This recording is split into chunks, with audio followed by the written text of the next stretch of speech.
This is the heart tree that I come to.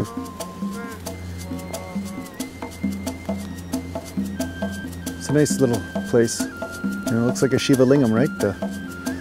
You know, so it's beautiful here. So I recently posted a video on meditation versus relaxation, and I speak about what meditation really is. It's really universal acceptance of all experiences at all times, you know.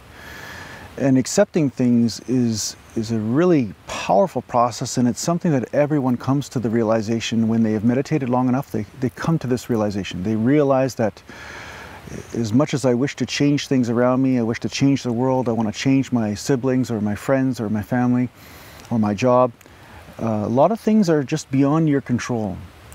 But the one thing that is not beyond your control is how you feel about those things. The one thing that's not beyond your control is how you experience these things. Okay? Now this sounds like really hokey talk to a person that's in pain. They're like, yeah, whatever. You know, that was the way I was. It was, yeah, whatever. There's nothing magical that can happen from that, just changing my opinion on something. And I would say it has to go deeper than just changing your opinion. But yes, there are very magical and psychedelic and explosive experiences that are inside you that are beyond what you've ever experienced in your life so far. Okay? So really what this practice is, the practice of acceptance, really what it is the practice of being wrong to feel right. Okay? Of allowing yourself to be wrong about your perspective, allowing yourself to be wrong about what you feel and are experiencing, if it is suffering, if it's suffering. And this is a very powerful practice because you start to realize that being right about your suffering only maintains it. It only keeps it in place. You know, so many times people come to the spiritual path and they're like, I want to gain more knowledge, more power. I want to learn how to do spiritual, magical things. I want to be psychic. I want to be clairvoyant.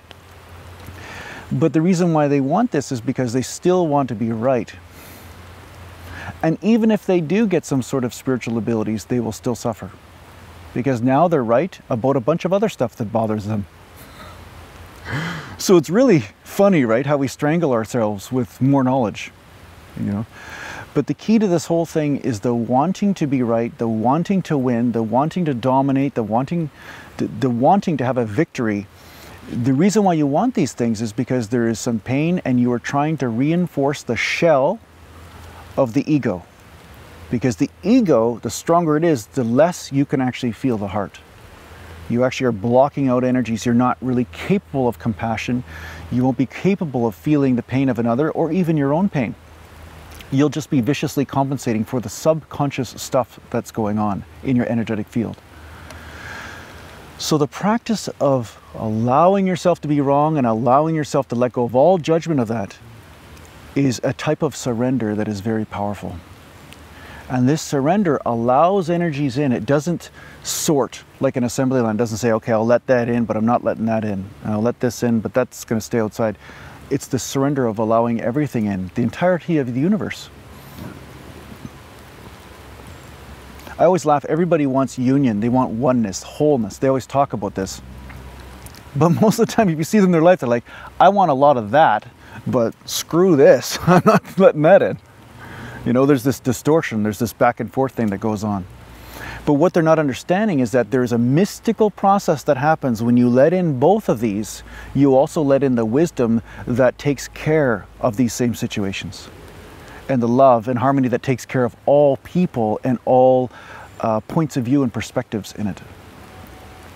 Okay, it nurtures and loves people even beyond their perspective, I guess you could say, because there will be a lot of times that spiritual transformation will create some conflict, but it always leads to a greater love. So that's really what I wanted to just talk about today is it's just the practice of being wrong in order to feel right. So remember that. It's a really helpful one because if you're suffering in any one moment and you're suffering but you're holding on to an opinion, then it's time to practice being wrong. It's time to let go of being right. It's let go of that game entirely and you will pop through to a greater, happier, more peaceful life. I hope this helps. I'll talk to you soon.